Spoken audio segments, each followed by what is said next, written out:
Hey everybody, welcome to Culinary Characters Unlocked. I'm David Page.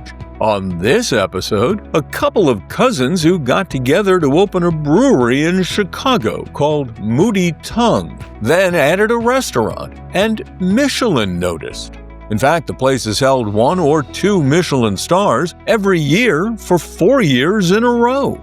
Here are Jared Rouben and Jeremy Cohn. Gentlemen, how are you? Thanks for doing this. We are well. We're excited to be here. I learned about you guys from a PR person. I said, well, who's got Michelin stars? And he said, well, there's this brewery.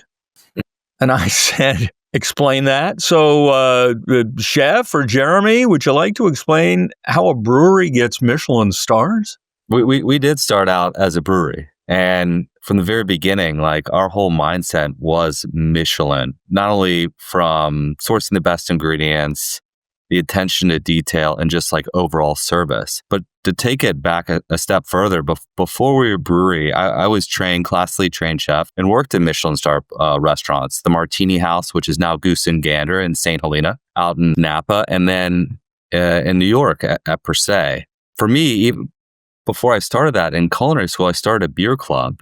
And all these restaurants, these Michelin restaurants that I admired so much, they didn't really have a big beer selection on the menu.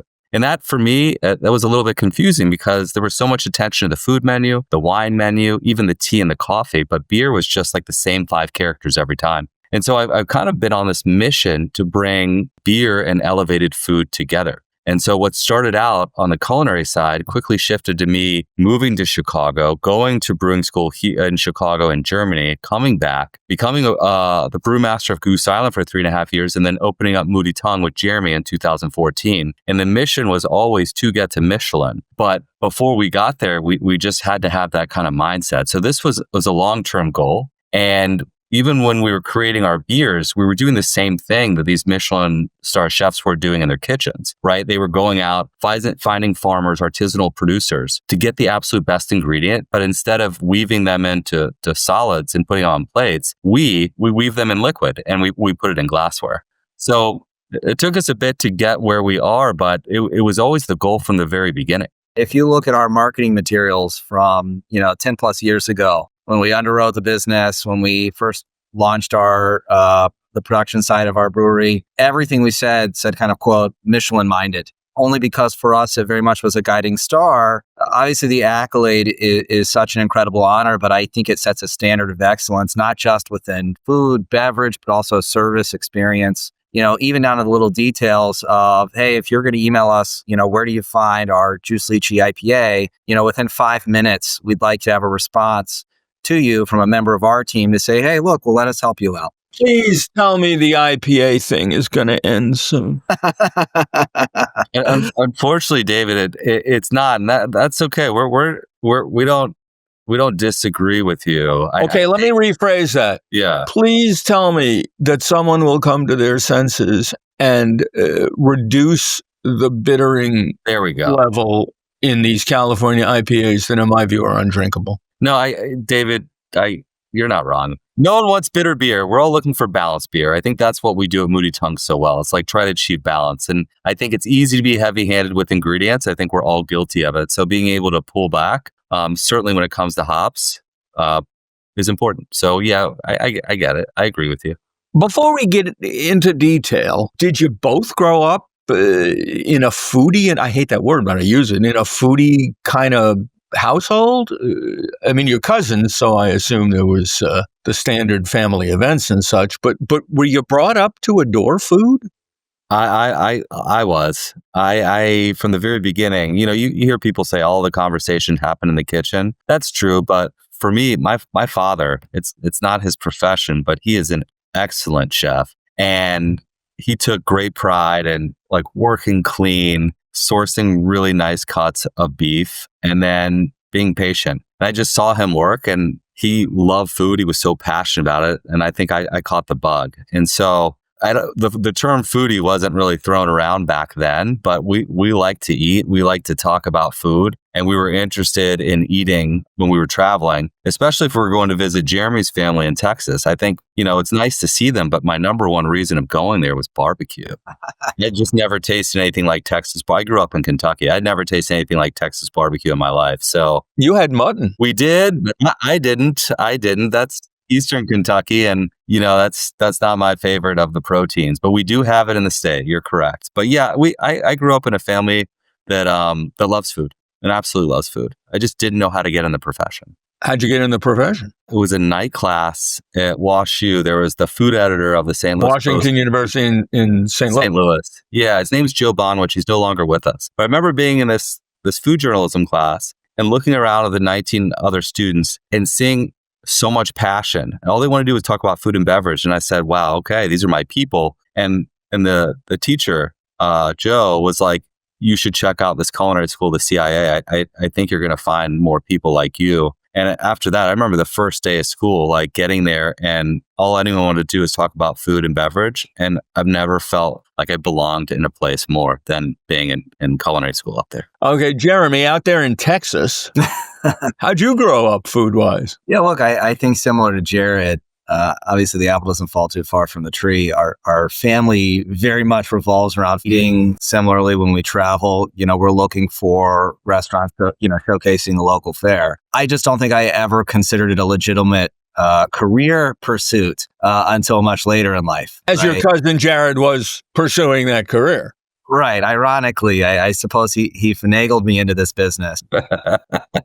My perspective is much more through the lens of the business side. I studied business at Wharton. I graduated. I was living in New York, pursuing a more, traditional investment-oriented path. But I'd have for a long time had a passion in entrepreneurship. It was one of my majors in college. And, Jared had approached me. I was actually in the process of putting a few different business plans together when he reached out. As Wharton guys do, you just write up business plans until you get insanely rich. Okay, I get that. Casual Friday fare. Yeah, it's good to have a plan. Okay, good. No, it's good. It's good to pursue what you're interested in. So Jared was previously one of the brewmasters at Goose Island, which is formerly large craft brewery, but still located here in Chicago, now just under the umbrella of Anheuser-Busch. And they would claim they're still a craft brewery. From a branding standpoint, correct. But so does Sam Adams. It depends what definition of craft brewery you subscribe to, whether it's the Brewers Association or else, otherwise. But, he had reached out to me and he said, hey, would you be interested in at least helping me put a business plan together? And I said, well, hey,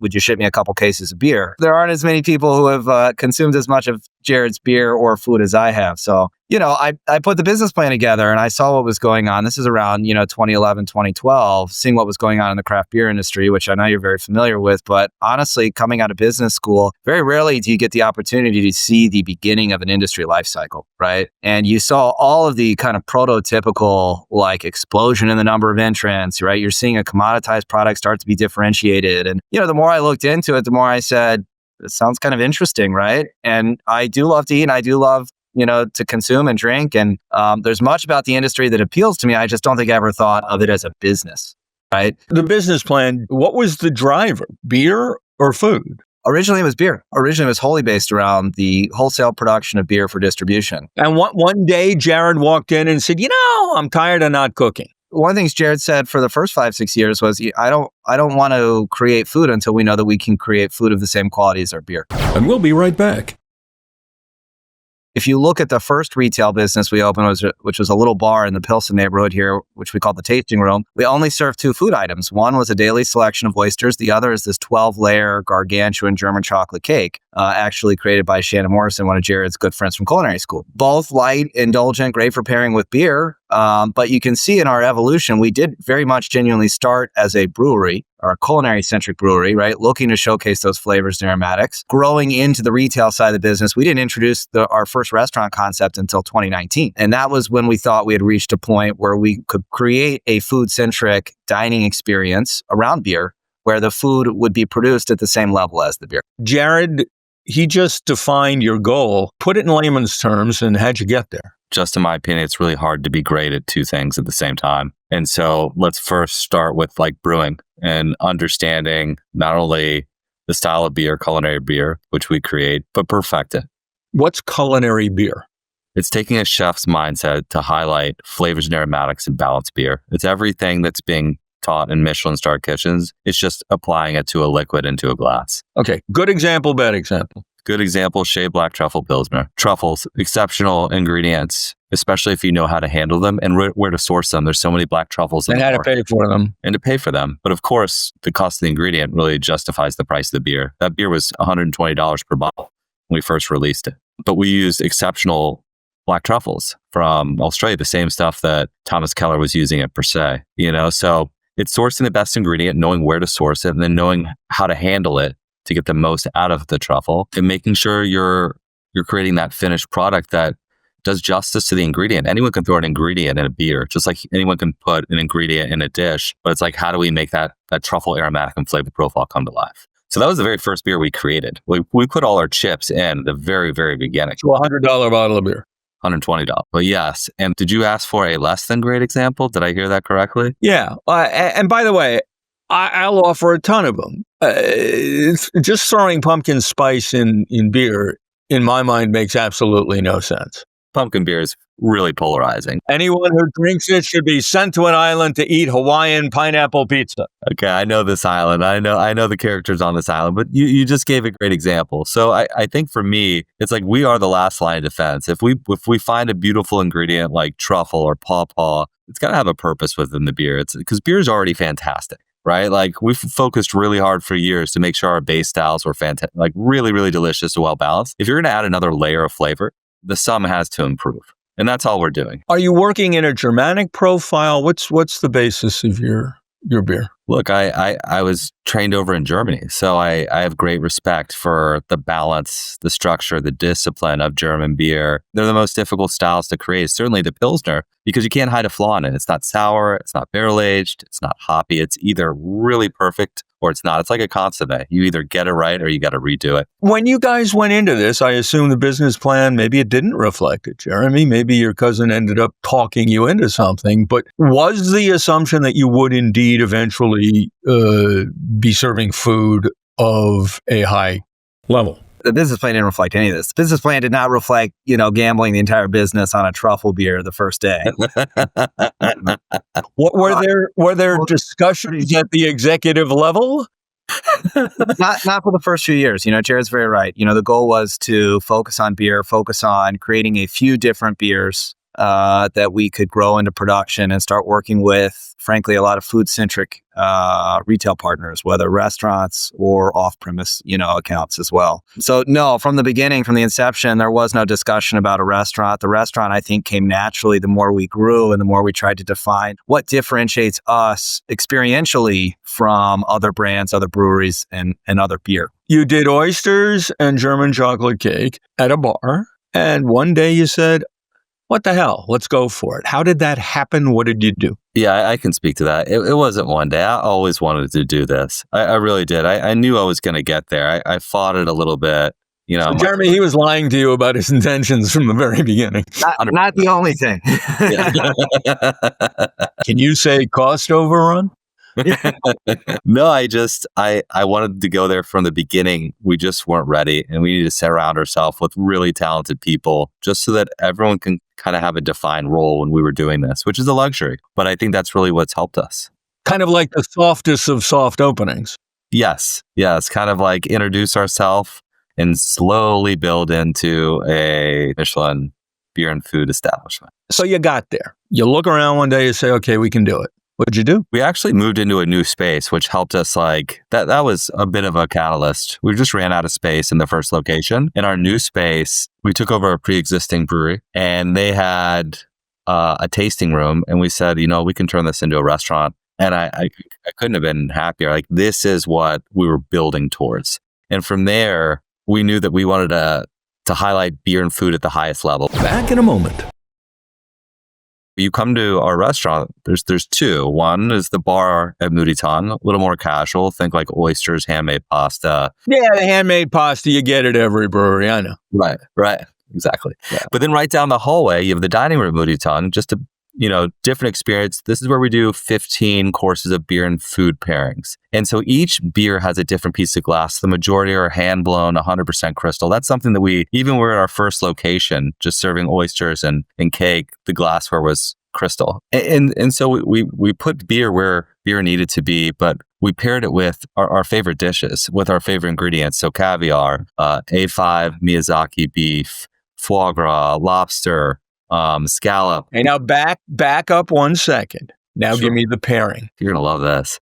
What do you pair with caviar? Our pressed Asian pear saison. So for this beer, I actually take all our brewers to Winslow, Illinois. We pick Asian pears. We spend the night, and the next day we press the Asian pear. We take the juice, ferment it in stainless steel for 1 year, and have the base beer sits in Chardonnay barrels for a year. Blend the two together, you get all the characteristics of vintage champagne. So apple, pear, brioche, a little bit of like vanilla from the oak.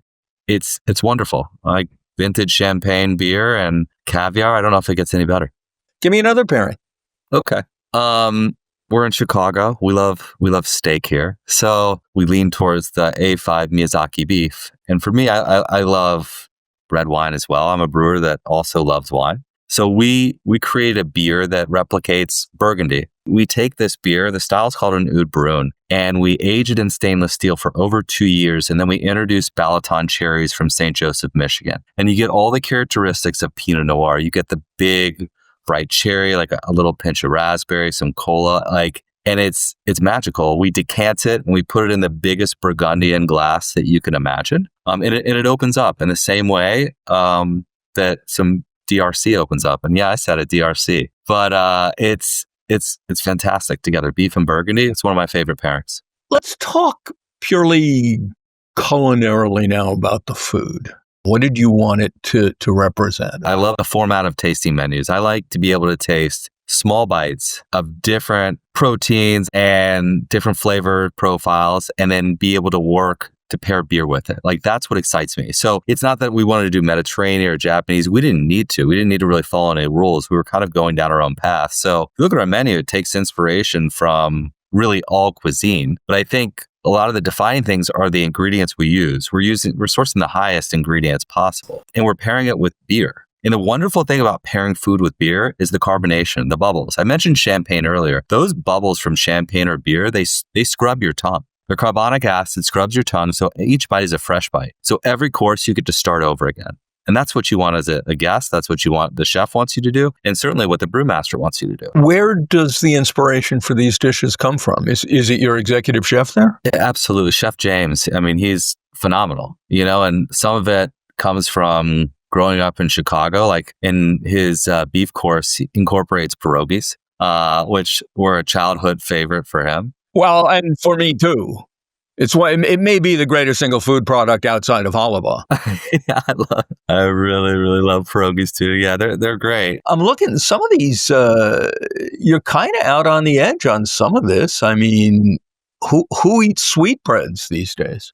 You know what? Not enough people. I think, especially in this country, because I feel like they're the best chicken nugget that you've never had. That's the way I see sweetbreads. That course, it's a little popper. You're having courses, and then all of a sudden you just get this it's a 1-bite sweetbread. You pop in your mouth and you're like, delicious. Yes, ma'am. Here's a big hunk of thymus gland. People don't ask as many questions as they used to. I think there's just a level of assumption this is going to be delicious. Are Americans getting more culinarily adventurous, do you think? Absolutely. And I think every year, whether you're watching the culinary shows on TV, what started out just people watching Food Network. Now you've got dramas, and people are cooking at home. I think with COVID, a lot more people were baking at home, cooking at home, exploring recipes at home. And I think people are just far more knowledgeable than, and that you would hope that'd be the case with each year. But there's certainly a strong interest in culinary arts. But does that mean we're eating better? I mean, how do you define better? Healthier? How do you define better? For me, it's better ingredients, things we're getting from local farmers. Why? Because Jeremy, you got to pay for those ingredients. Is it a good economic choice? Well, I anchored him at the beginning with truffles, David. Is there an ongoing tension? You got to make money. You got to run a business. Jeremy, what did I tell you from the beginning? So one of the first things Jared said is he goes, I'm going to do what I do and you got to figure out how to make it work. And then he made the truffle beer. Look, I think which was not in the business plan. I think that the best trend, which we've seen over the last 10, 15 years, is the fact that folks are interested in educating themselves, both on not just eating, but cooking, as well as beer. And the more people self-educate, the more they understand the difference between, say, locally sourced Balaton cherries and something you might find just at your corner store. So, yeah, I mean, our restaurants and beers, to a certain degree, are more expensive than alternatives. It's really, like Jared said, a reflection of the cost of the ingredients. So, I think there are a number of reasons we like to support our local kind of farming and purveyor communities, but it's not really related to price. It's related to what they're producing, the quality of what they're producing, and frankly, how fresh it is. How does the business side wrangle out? You're slightly more expensive, but you're also having a much better quality product to share with folks. What do you charge for your tasting menu? The tasting menu in Chicago right now is $285 per guest. Plus beer? Yes, and the beer pairing is $95. So I get a really nice meal and get a good buzz on for $375 plus tip. Yeah. Okay, it's cheaper than Alinea. We've done a great job of cost management, but the one thing I would encourage you to remember is that we make all of our own beer. So relatively speaking, to other establishments, we can underprice our beverage offering because our cost is significantly less. And the real moneymaker in all restaurants is alcohol. Your wine pairing at establishments can often start at $125, not even hitting reserve pairings, right? And you're going to have that, our most indulgent beers all included in that $95 beverage pairing. So, that's one of the real variables, both for our restaurants in New York as well. Even though we have to ship the beer there, we're still significantly less expensive. And in New York at our sushi restaurant, Moody Tongue Sushi, we offer a 15-course tableside omakase experience with beer pairings, so similar structure, all in for $195. And we're sourcing our fish and our ingredients from the same purveyors that all the multi-Michelin Star restaurants are. The way we can do that is because we create our own beer. That's kind of the business nuance to what we do from a competitive standpoint. The restaurant business is always dicey at best.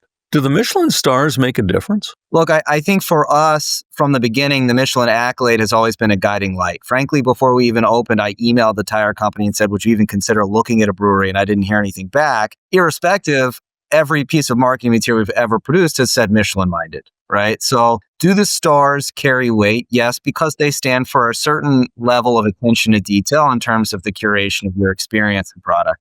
Hopefully when folks travel to cities or states where stars are provided, they use, that format, that medium for finding where they're interested in going. Now, there's certainly a particular diner or experience that you must be looking for in order to go to a Michelin, accoladed establishment. Or for a certain purpose, celebration, anniversary, et cetera. It is very expensive, but, kind of like we were just talking to, it's expensive because of the artistry and the creativity from your team members. It's expensive because of the cost of the ingredients you're sourcing. But yeah, it certainly has a profound impact on the business because it allows, guests to know that, you're putting that framework together. You referred earlier to getting in on the craft beer thing on the positive side of the curve. I don't think you framed it that way, but it's the truth. It's not the positive side anymore. Right. Craft beer, to a great extent, I think, is in trouble. A combination of market forces forcing brewers out, the big boys buying up what had been craft brewers and controlling even more shelf space. What do you think the future is for the craft beer industry? Look, I don't know that I'd say,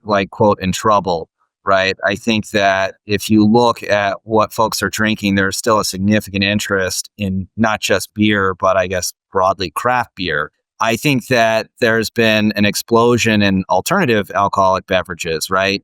From ciders to seltzers to beyond. And that, we're totally fine with that, right? That, like Jared said, we enjoy wine, we enjoy spirits. As that kind of, drips down to what that means for individual craft breweries, it means you need a distinguished brand and a distinguished product to succeed, right? One of the real reasons I was first hesitant about transitioning from my previous career into the world of craft beer was because historically beer was a commoditized product, right? You can look at research studies from the 80s and 90s where folks were not able to discern amongst beers without looking at their label. But frankly, what happened in the 2000s and around the 2010s was there was an explosion of the differentiation in beer, right? It became a qualitative product. And to that end, I would say, look, the great beer should be around, right? And there are consumers very interested in that product type. But I think it's the businesses and the respective teams' responsibilities to ensure you're creating a brand and a product that's differentiated and has a value proposition. For us, it's the culinary component, right? That's what we do. We put our blinders on. We're not chasing trends. To your earlier point, you're talking about folks making IPAs. For the longest time, we only had one IPA for the first 8 years we were in business, our Sliced Nectarine IPA. One IPA. Even though IPAs, right, our distribution partners come to us. They say, hey, IPAs are up 100% this year in sales, whatever. For us, it's about flavor and aromatic. I think you have to, in any good business, much less a brewery, you have to stay focused on what you're good at and what your mission is. Yeah, there are definitely breweries that are in trouble, but all they need to do is focus on their brand and their products, right? Jared, Yes. more restaurants in the future? Absolutely. Absolutely. Yeah. Definitely more restaurants in the future. There's more food to pair beer with. I think, we're just getting started. I love this. I like what we're doing. It's a roller coaster ride, but it's fun. I think sometimes it takes businesses a little while to figure out, what really appeals from a demand standpoint. For us, it is this beer-centric dining experience. And I think what's great about that is similar to what Jared was speaking to earlier, we aren't really tied to a particular cuisine. For us, it's about elevating that beer-centric dining experience. We're not a similar proposition as walking into, your brew pub where you're going to grab a burger and fries or nachos, right? For us, we find a cuisine, we try to excel at it, and we try to find ways to pair beers with it. And a lot of what we're doing is not really reinventing the wheel. We're not the first people to put beer and sushi together in New York, right? But what we do is we look at beer as another medium to add those layers of flavors and aromatics, right? Or fun, creative, thoughtful, nostalgic ways to pair a beverage with a different medium. So, the first, our first foray, obviously cake and oysters was fun. The second foray was a little bit more of this kind of contemporary global, whatever you want to call it, right? Third foray is sushi, which I think has been outstanding. And actually this past week, we released a hand roll bar where we pair, a variety of hand rolls with our beers, actually, as well as a selection of martinis. Where's this? This is in the West Village in New York. And you'll see us open another restaurant here in the next couple months in the East Village in New York. And you'll see us open another restaurant in the next couple months down in West Palm Beach in Florida. I guess the concept's working. A lot of folks have been drinking beer for a long time, hopefully since they were 21. A lot of people have been eating their entire lives, hopefully, right? So for us, it's nothing particularly novel. It's just about really good quality beer, really good quality food, and finding the cuisines that pair well, right? And then within that box, being creative. Of course, it takes someone crazy as Jared to make a shaved black truffle, Pilsner. And but someone as crazy as Jeremy to pay for it. Yeah. But where do I find that shaved black truffle Pilsner? So we offer bottles to go at all of our venues, so New York and Chicago. You can also find it on draft, currently at Moody Tongue Sushi in the West Village, and you can find it, I believe, on draft in Chicago as well. Gentlemen, you clearly are onto something quite significant. So Thank you. Best of luck to you. Congratulations on your Michelin stars. And thank you very much for chatting with me. I really appreciate it. Thank you, David. It was fun. Thank you for chatting with us as well. We really appreciate it. Jared Rouben and Jeremy Cohn on Culinary Characters Unlocked. I'm David Page, and I'll see you next time.